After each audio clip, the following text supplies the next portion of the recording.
Pernah nggak sih ngerasa capek banget padahal kayaknya hidup kamu tuh baik-baik aja? Nah, judul pembahasan kita kali ini mungkin pas banget buat kamu. Lelah bukan karena hidupmu berat, tapi karena pikiranmu tak mau istirahat. Yuk kita coba bedah bareng-bareng perasaan yang satu ini. Oke, kita mulai ya. Coba deh jawab pertanyaan ini dalam hati. Pernah nggak sih kamu ngerasa rasanya tuh capek banget, energinya kayak abis terkuras? Padahal kalau dipikir-pikir, hari itu kamu nggak ngapa-ngapain yang berat sama sekali ya. Nah, ini dia nih, inti dari teka-teki yang bakal kita pecahin bareng. Coba dibayangin satu hari, kamu tuh nggak lagi angkat-angkat barang berat, nggak lembur juga sampai malam, terus nggak ada masalah gede yang datang. Secara fisik, hari itu harusnya enteng banget kan?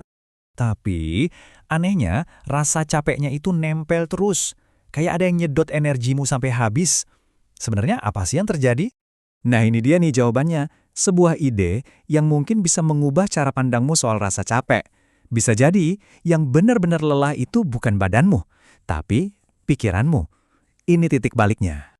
Loh, kok bisa pikiran kita capek? Jawabannya sebenarnya simpel banget, tapi dalam. Coba deh pikirin, dari kamu melek pagi sampai merem lagi malamnya, kepala kita tuh nggak pernah benar-benar berhenti kerja. Nggak ada jedanya sama sekali.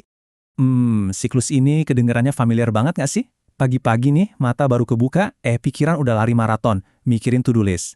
Siangnya pas lagi kerja, tiba-tiba kepikiran, gimana ya kalau gagal? Nah, puncaknya malam-malam. Bukannya istirahat, pikiran kita malah jadi proyektor, muter ulang semua kejadian hari itu. Jadi, apa sih yang bikin pikiran kita muter-muter terus kayak gitu? Biasanya ada dua hal utama. Pertama, kita kejebak di masa lalu, ngulang-ulang terus kejadian yang udah lewat. Kedua, kita cemas sama masa depan. Kita mikirin skenario-skenario buruk yang, ya mungkin aja nggak akan pernah terjadi. Dan yang paling licik dari semua ini, prosesnya tuh terjadi diam-diam. Kayak ada aplikasi yang jalan terus di background handphonemu, nggak kelihatan, tapi pelan-pelan nyedot semua baterai. Maksudnya energi kita. Nah, setelah lihat gimana pikiran kita kerja rodin non-stop, masih heran gitu, kenapa kita rasanya capek melulu? Jawabannya jadi jelas banget kan? Dan disinilah seringnya kita salah kaprah. Waktu kita capek, kita mikir, butuh liburan nih. Padahal, mungkin yang sebenarnya kita butuhin itu bukan lari dari hidup kita, tapi justru liburan dari isi kepala kita sendiri. Tapi tenang, kabar baiknya adalah solusinya tuh nggak harus ribet, nggak perlu nunggu cuti panjang, yang kita butuhin cuma jeda, sebentar aja. Oke, tapi gimana caranya? Nah, sebelum itu, penting banget nih buat kita realistis. Tujuannya bukan untuk tiba-tiba jadi tenang kayak biksu di puncak gunung. Bukan juga buat ngilangin semua pikiran kita dalam sekejap. Itu, nggak mungkin. Caranya simple banget, tapi emang butuh latihan. Jadi di tengah-tengah kesibukanmu, coba deh berhenti sejenak. Tarik napas, terus bilang ke diri sendiri dengan lembut. Gak semua hal harus dipikirin sekarang juga.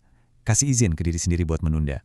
Jadi, ingat ya, lain kali kamu ngerasa capek banget, coba deh tanya ke diri sendiri, ini aku butuh istirahat dari hidupku atau dari pikiranku? Seringkali, jawabannya itu yang kedua. Dan satu hal yang paling penting, kalau kamu ngerasain ini, kamu tuh nggak sendirian. Percaya deh, ada jutaan orang di luar sana yang diam-diam ngerasain hal yang sama persis kayak kamu. Nah, sebagai penutup, aku mau tinggalin satu pertanyaan buat kamu renungin. Setelah tahu semua ini, coba deh lihat orang-orang di sekitarmu. Temanmu, keluargamu, rekan kerjamu, siapa di antara mereka yang kelihatannya sih baik-baik aja, tapi mungkin diam-diam juga capek banget. Bisa jadi mereka juga butuh izin buat istirahat dari pikiran mereka sendiri.